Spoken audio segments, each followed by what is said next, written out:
Nouvelle semaine, mesdames, messieurs, bonsoir. Ravi de vous retrouver dans cette nouvelle édition du journal.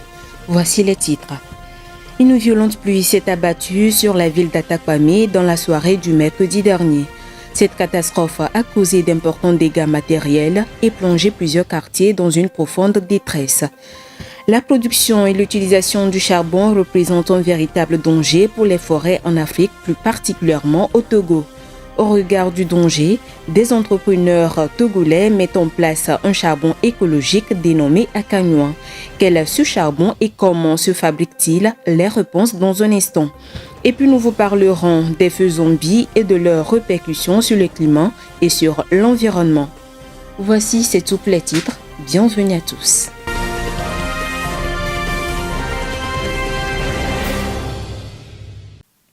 Au Togo, les pluies diluviennes continuent de frapper la population. Mercredi 16 avril dernier, la ville d'Atakwame et ses environs ont été violemment touchées par une tempête d'une intensité exceptionnelle. Rafales déchaînées, inondations soudaines et infrastructures dévastées ont laissé plusieurs quartiers en détresse. Le point avec Honoré Kata. La soirée du 16 avril restera gravée dans la mémoire des habitants d'Atakwame, frappés de plein fouet par une tempête d'une rare violence. Les quartiers de Djoulassamé, Djama, Akpeseme et Nyanya ont été parmi les plus durement touchés, avec des habitations dévastées, des toitures arrachées et des familles laissées sans abri.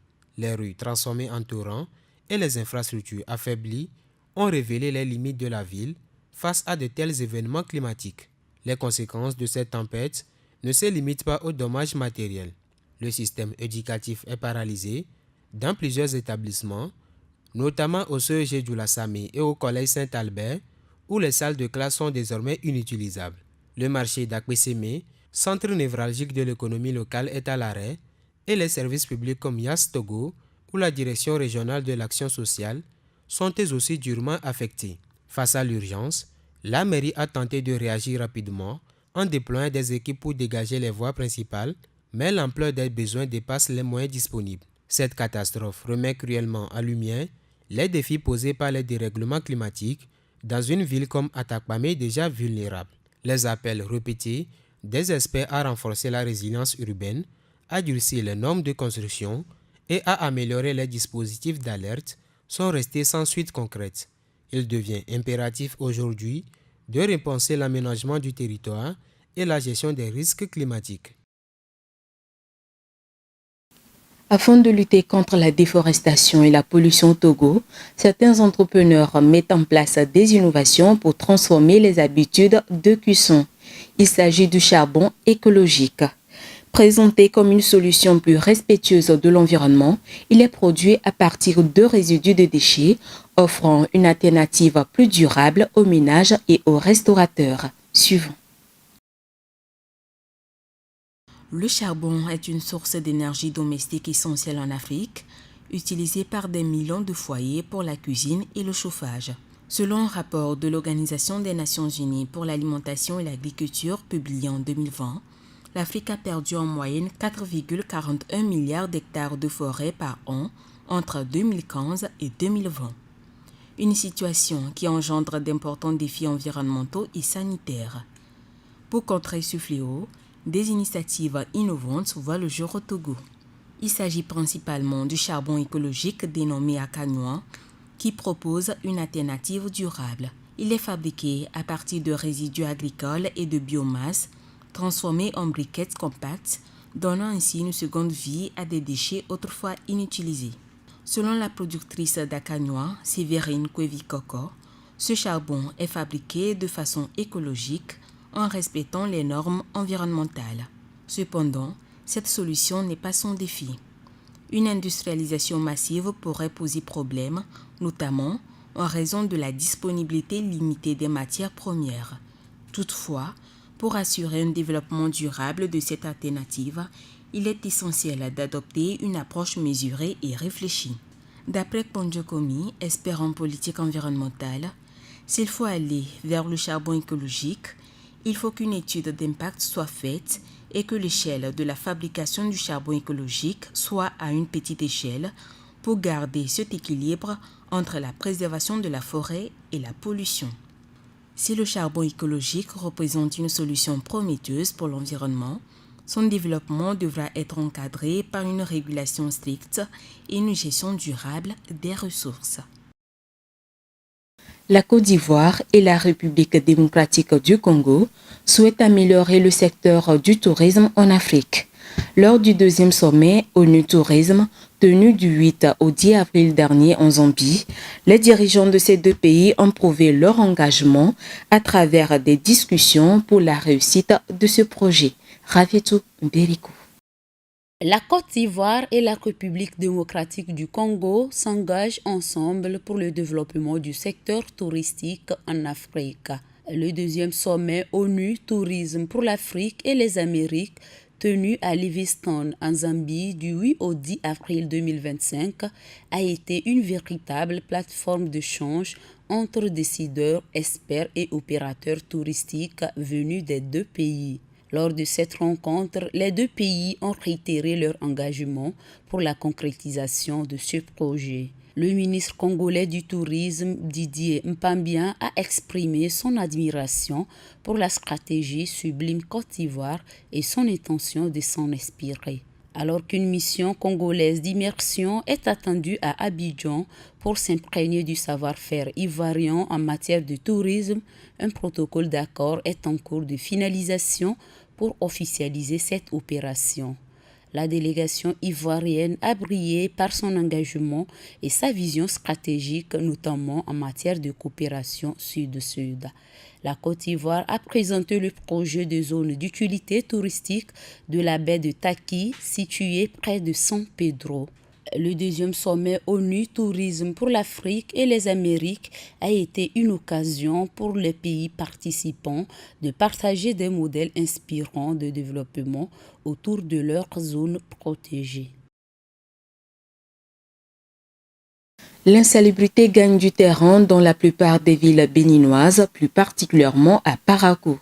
Fort de ce constat, l'Agence béninoise pour l'environnement se mobilise avec des opérations d'assainissement et de sensibilisation de la population à l'importance d'une meilleure gestion des déchets.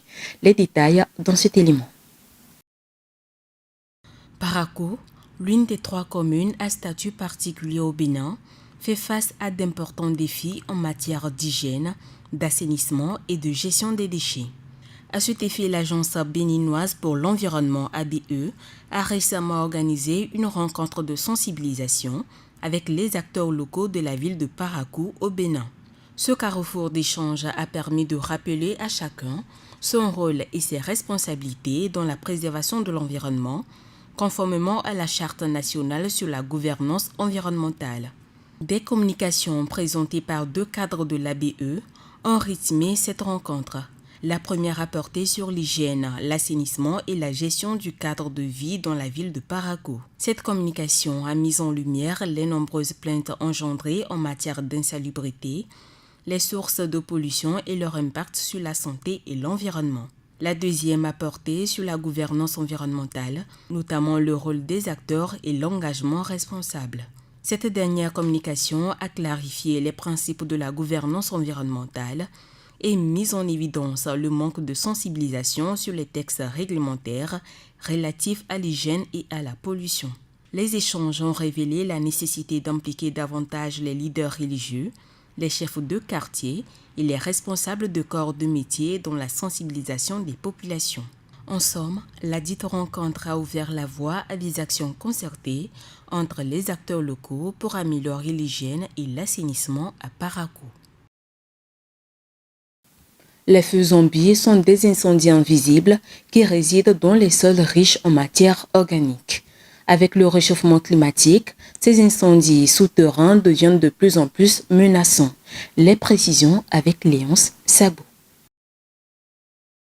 Les feux zombies sont des étranges incendies souterrains qui menacent de plus en plus la surface. Les scientifiques s'inquiètent qu'ils se multiplient avec le réchauffement climatique. Ce phénomène s'est produit en France durant l'été 2022 où un incendie s'est déclenché à Landiras dans les Landes. Les flammes en surface ont été éteintes dès lors, mais ce n'est qu'il y a quelques jours que le dernier foyer a été maîtrisé d'après le conseil départemental de Gironde. Depuis près de 3 ans, l'incendie se poursuivait dans les sous-sols riches en charbon. On pouvait encore voir récemment des dégagements de fumée et ressentir de fortes émissions de chaleur autour des lacs d'Ostens. Il est important de se méfier de ces feux zombies qui persistent en hiver de manière sournoise et au retour des beaux jours ressurgissent en surface pour déclencher des incendies de végétation. Le phénomène est récurrent, particulièrement en Sibérie, en Alaska et au Canada, où des centaines de feux sommeillent sous la neige. Ils se réveillent en été pour occasionner des méga-feux destructeurs pour la forêt boréale dans un contexte de réchauffement climatique.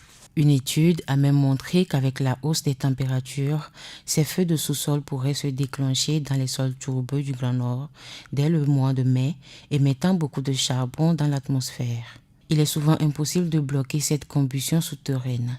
Par exemple, depuis 1962, malgré de nombreuses tentatives d'extinction, la mine de charbon désaffectée de Centralia aux États-Unis continue de brûler. Dans le cas des Landes, ni l'arrosage continu des pompiers, ni les pluies abondantes n'ont pu faire baisser la température du sous-sol. Ils ont dû extraire en profondeur des pannes entiers de charbon et recouvrir la zone d'argile pour bloquer les arrivées d'oxygène. Mais ces travaux ne sont malheureusement pas réalisables au niveau des forêts boréales ou des tourbières tropicales. Les vautours font partie des animaux les moins aimés au monde à cause de leur laideur et de leur mode de nutrition. Mais les défenseurs de l'environnement en Afrique veulent changer la donne en lançant un appel à sauver cet oiseau en voie de disparition. Léonce Sabou. Les vautours, en termes d'image, sont considérés comme laids et souvent associés à la mort, ce qui les place parmi les animaux les moins aimés au monde. Mais les défenseurs de l'environnement en Afrique tentent de changer cette perspective. Ils ont donc lancé une motion pour sauver les vautours actuellement en voie de disparition. L'idée est d'évaluer leur incroyable valeur en dollars. Dans un récent rapport de l'organisation de conservation BirdLife International, les vautours sont estimés à 1,8 milliard de dollars par an pour certains écosystèmes d'Afrique australe. Ce qui pourrait être surprenant pour un non-familier du travail de nettoyage, de lutte antiparasitaire et contre le braconnage effectué par ce charognard. Les défenseurs de l'environnement espèrent que le rapport sensibilisera davantage les autorités et le public à l'impact positif des vautours. La coordinatrice de la prévention de l'extinction à BirdLife International, Fadzei Masivembo, révèle qu'en Afrique, certaines espèces ont diminué de près de 90%. L'étude s'est basée sur des recherches menées au Botswana, en Zambie et au Zimbabwe. Elle montre comment une volée de vautours peut dépouiller une carcasse en décomposition en quelques heures, nettoyant ainsi les écosystèmes et réduisant les risques de propagation des maladies. Il débarrasse les communautés de la présence de nuisibles comme les rats et les chiens sauvages. Les vautours ont également un acide gastrique extrêmement fort, ne souffrant pas d'intoxication alimentaire. Ils sont capables de consommer et de neutraliser des bactéries et toxines telles que l'anthrace qui tuerait d'autres animaux, comme ce fut le cas de plus de 50 hippopotames retrouvés morts dans une réserve de Congo la semaine dernière. Le vautour élimine ainsi les menaces mortelles de l'environnement. Ces mêmes défenseurs de l'environnement ont soulevé le cas de la perte drastique des vautours en Inde au cours des 30 dernières années et la manière dont cela a conduit à une crise sanitaire. Elle a occasionné la mort de 500 000 personnes due à la propagation des bactéries et d'infections. D'un point de vue médical, vétérinaire et financier, ils sont extrêmement importants pour l'environnement. Si les vautours disparaissaient et que la fièvre afteuse augmentait par exemple, le district de la ligne rouge devrait être agrandi. Les exportations de viande en provenance d'Afrique du Sud seraient réduites. Toute la chaîne du charbon perdrait de l'argent, les agriculteurs, et le pays perdrait du forex. Les vautours sont donc extrêmement importants. Ces rapaces sont uniques parmi les vertébrés terrestres car ils se nourrissent uniquement de charognes, un fait qui les rend particulièrement vulnérables à l'empoisonnement par les humains. Une seule carcasse empoisonnée peut en tuer des centaines. Les vautours sont aussi tués ou mutilés lors des collisions avec des lignes électriques en Afrique. D'après la PDG du Centre de réadaptation Vulpro Kerry Volter, les croyances mystiques et le braconnage sont d'autres causes de leur extinction. Volter affirme qu'environ 800 ont été réhabilités, ce qui représente un impact significatif sur les espèces de vautours, au moins en Afrique du Sud. Ainsi se referme cette édition environnementale.